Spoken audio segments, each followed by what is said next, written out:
expect around to 30 to 35 yearly pay. I'm not talking about the CTC. CTC is around 50 to 55 in both the companies. Is how to build network on LinkedIn. You have 37,000 followers, which is a great number.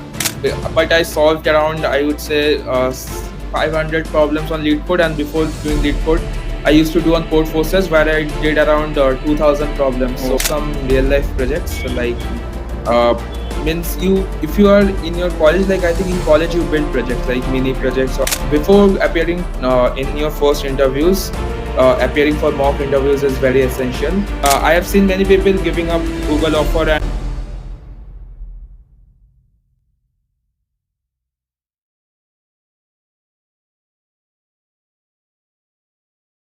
Welcome Anish to our podcast, and in this very video, let us talk about your journey and how you got into software development, and finally, like the most important thing is how did you get into Google and Microsoft, because that's what like every engineer wants to go into. So let us start and explain in your words what is your journey and what have you done so far. yeah. So hello everyone. So great to be here. So I would start with a brief introduction of me. So I currently work at Google as a software engineer in Google Maps.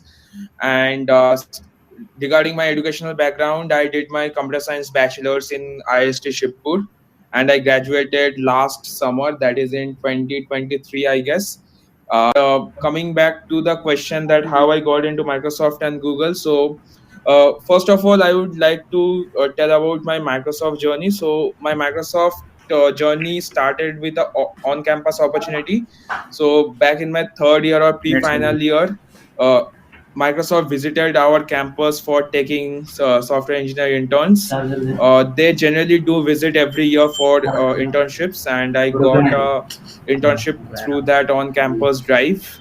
And I worked there. I interned at Microsoft in the summer of 2022, where I worked in the Microsoft email orchestra team, and I also got a PPO based on my performance. So, and after that, I joined Microsoft full time after my graduation in the same org, but in a different team. So that was briefly how I got into Google. So Microsoft. After around 6 months at Microsoft, I got a email from a recruiter at Google that whether you are interested in an opportunity at Google. So initially they were interviewing me for Google Cloud, but after the interviews they told me that we also have an opportunity for Google Maps. So are you interested to explore that opportunity? So I told them yes. So they allocated me to Google Maps. And again, for the interviews, it was very similar to Microsoft. There are three DSA rounds, one cultural fit, and two team matching rounds. In the team matching rounds, as I told initially, they were inclined towards the cloud org, but finally they allotted me the. so That was maps or briefly about the journey towards Google and Microsoft. so basically you got through college placements in Microsoft and then you Yeah. shifted to Google. Yeah, so Google was, I would say, off campus. Like after Yeah. I started working at Microsoft, so Google reached me out that whether I am willing to switch to Google. So it was off campus, and Microsoft I got a on campus internship, and then I converted that internship to PPO based on my internship performance. Okay. So basically, there is also a bit of history behind this. So Okay. back in my final year, like I was interviewing with Google, and I also cleared the interviews. But like they didn't give me an offer because there were hiring freeze at that time. So the recruiter called me and told me that we can't really match your team at this moment, but once we have openings, we will directly contact you back. So I didn't get a new grad offer by means back in my college days, even though I cleared the interviews. But the interviewer told that once we have openings, we will definitely reach out to you for interviews again. So Yes. when they had openings, they have means various openings now. You can see them on LinkedIn also. So when they had openings now, the recruiter reached out to me again that Anish, we have openings now, and we can match our team now. So they interviewed me again, and that's all. Like, and they started the interview process. Yeah. So basically, now for those who want to get into Google and who want to get into Microsoft, what are the skill sets, or what is the basic roadmap for them to become software engineer and get into these types of companies? So what would be the skills and roadmap for them? So the first skill is obviously DSA, and for the roadmap, it's very simple. Like a high in on a very high level overview. If I want to tell the roadmap, it will be that in your first and second year, like do DSA, practice DSA, give DSA contest, and then learn a bit of low level designs, low level LLDs and patterns as well. That will be helpful because in one of the interviews in Google, so in one of the team matching interviews, I was asked about LLD question. Not means it was just a discussion, but it included LLD patterns. Okay, so I would say that will be enough for getting into companies like this and have some good projects uh, on your resume. So if you want a very detailed roadmap and a very detailed list of DSA questions, I also have it on my top mate. Like I also have a set of my ebook. So Okay, I can attach that on the description. So sure, sure. that you can see that for a very detailed and minute roadmap and a very detailed and minute list of DSA questions that covers all the patterns that are required for clearing the DSA interviews. So I think DSA, LLD, a bit of communication skills will be enough for clearing these companies. I think that the DSA is the most important aspect of these interviews. Yeah, Yeah. yeah, exactly. So basically, you have to be very confident in DSA problems. Yeah, and for DSA, what would you suggest? What practices can someone do?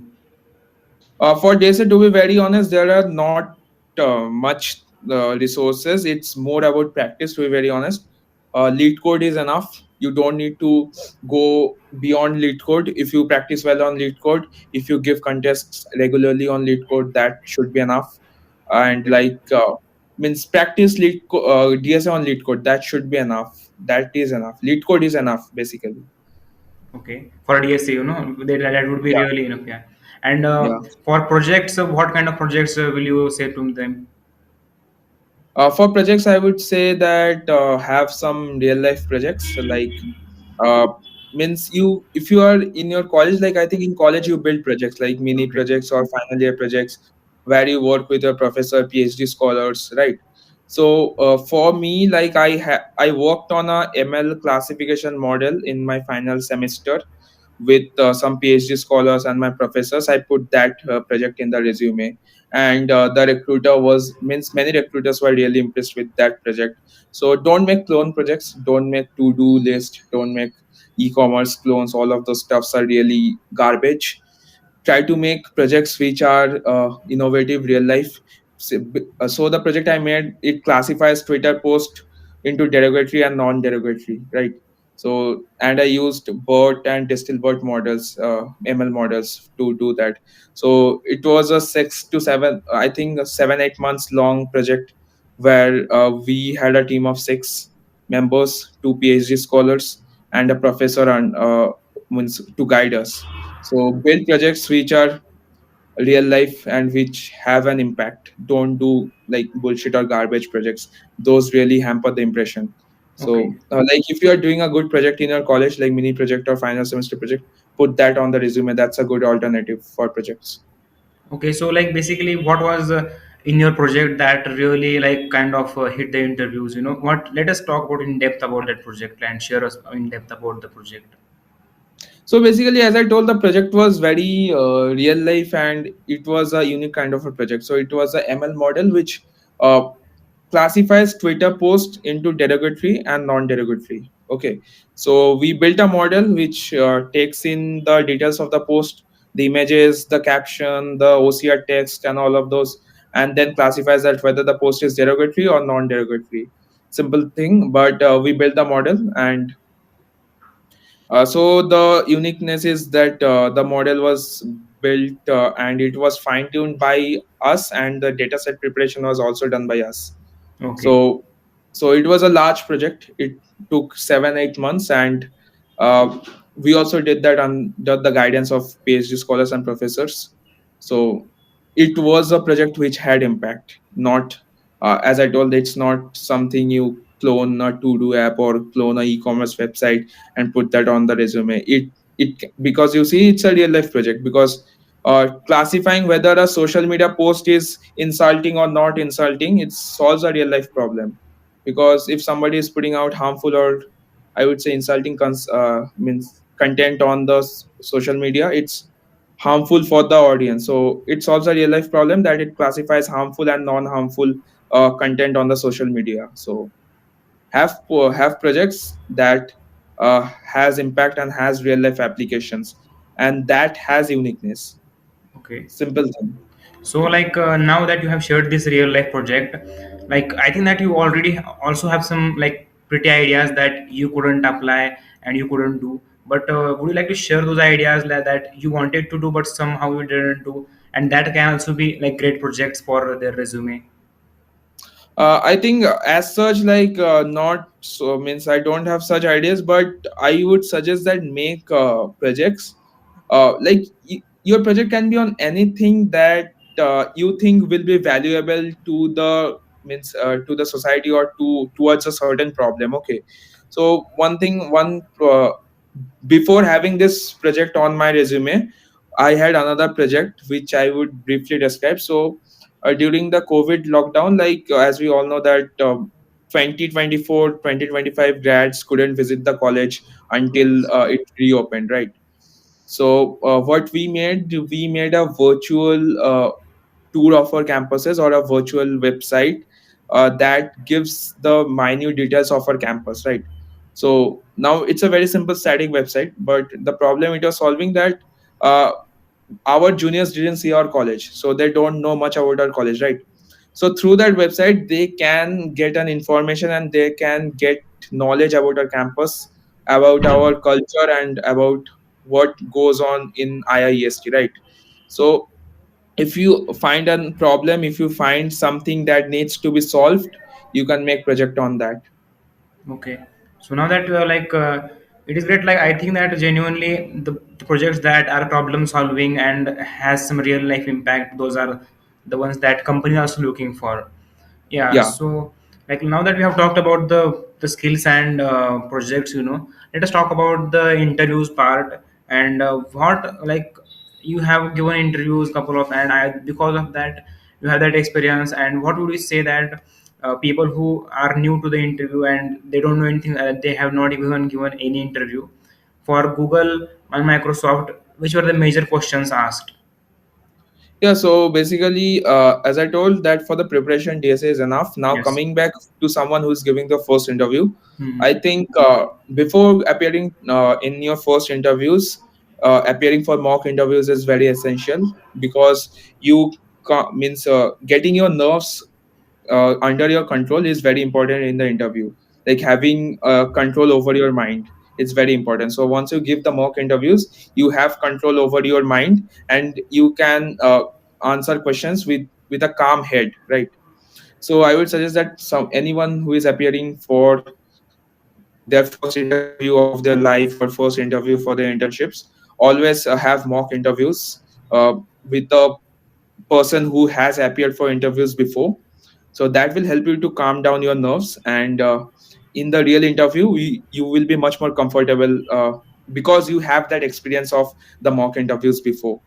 So that's one of the things you should definitely do before appearing for real interviews. Mock interviews, believe me, helps a lot, Okay. because mock interviews stimulate an environment that you will have in your original interview, right? So appear for mock interviews before your final interviews. That's a piece of advice I give to everyone. Appear for mock interviews. Okay. But, like I wanted to ask about the technical part. A lot of questions are there on YouTube and Google. People search top questions asked in interviews and all those things. I wanted to ask you which are the things that you found common in both the interviews. So basically, in both the interviews, as I told, DSA is Like, common. sorry And to interrupt, but I think there are the like three stages or something in stages. So, okay, so talking about the stages, I would say first of all there is a phone screen. okay, That's a DSA round as well. Then there are on-site interviews that generally happens on virtually as well, but they name it on-site because they are they are the second stage after phone screen. So again they are DSA only. Okay, so means phone screen on sites are all DSA rounds, and one on site is like cultural fit or HR round, you can say, where people ask about your values, ethical values while working in a company, all of those. And then there are team matching rounds. Like in team matching, you and your manager talks about your preferences and the team's preferences, and if they match, they give you a team. Otherwise they look out for the next team. All right. Yeah. So that's the stages. And coming back to the resources, I think there are a lot of resources, but as I told, that try to do questions on various patterns, like try to do questions from all the patterns, identify patterns. As I told, that I also have curated a list of TSA problems with all the patterns included. You can look at that also. So try to do questions from lead code only. Again, I am telling lead code is enough. So try to do questions from lead code only, covering all the patterns, and that I should be think should be enough for the DS interviews. All right. So how much time did you invest in lead code every day, or was there a timetable or something like that? No, I didn't have a timetable, to be very honest. But I solved around, I would say, 500 problems on lead code, and before doing lead code, I used to do on code forces where I did around 2,000 problems. Oh, okay. So you can take around 2,500 or 3,000 problems I have solved on DSA and CP.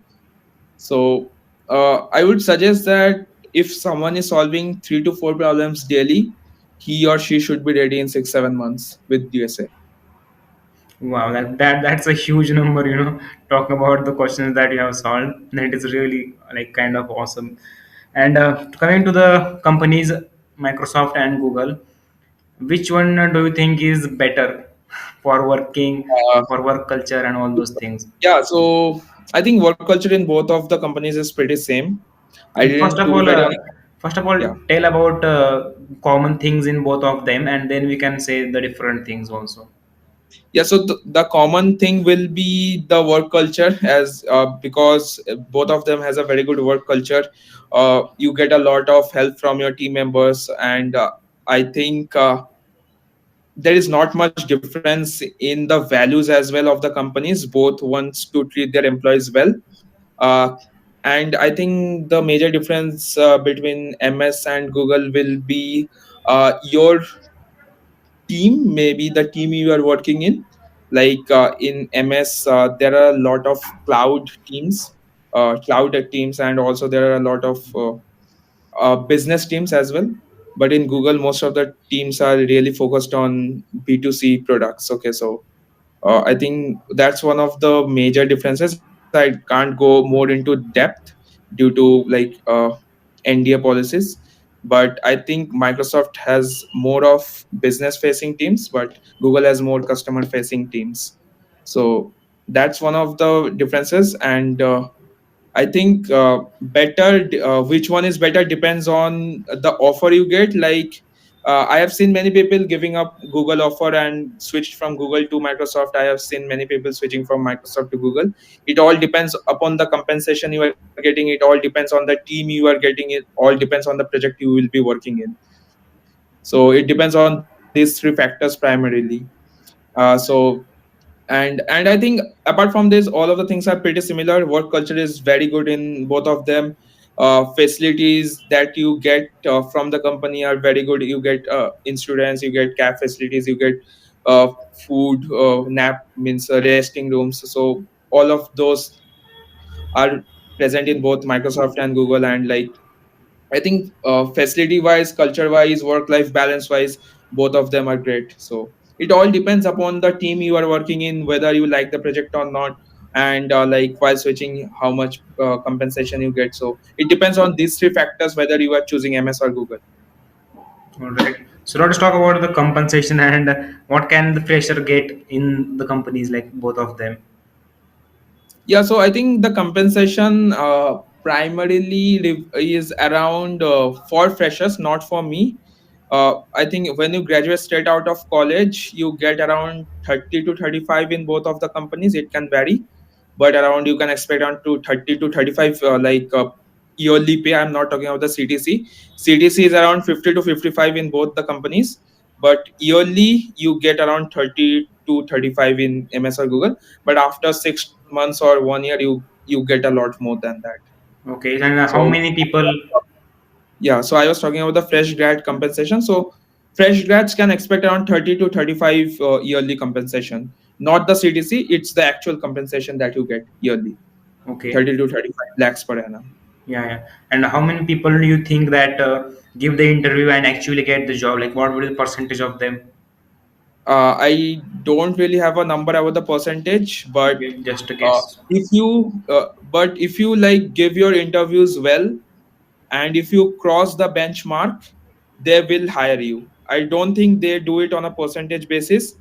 They do means if you cross the benchmark, if you cross their hiring standards, they will hire you. That's the thing. All right. So yeah, for like to perfectly end this podcast, I wanted to ask you about the top kind of five things that you want to say to the upcoming software engineer who is in college in his first semester, and he want to get into the man companies. And what would be the top five suggestions that you want to give? That mistakes that they should not do as well. So the first mistake will be not to rush into anything. Yes. Like for me also, I took my whole first semester to explore that what should I do. So the first mistake will not be to blindly follow someone or to rush into something. Calmly take 3 to 4 months or even 6 months is enough. 4 years is a long time, believe me.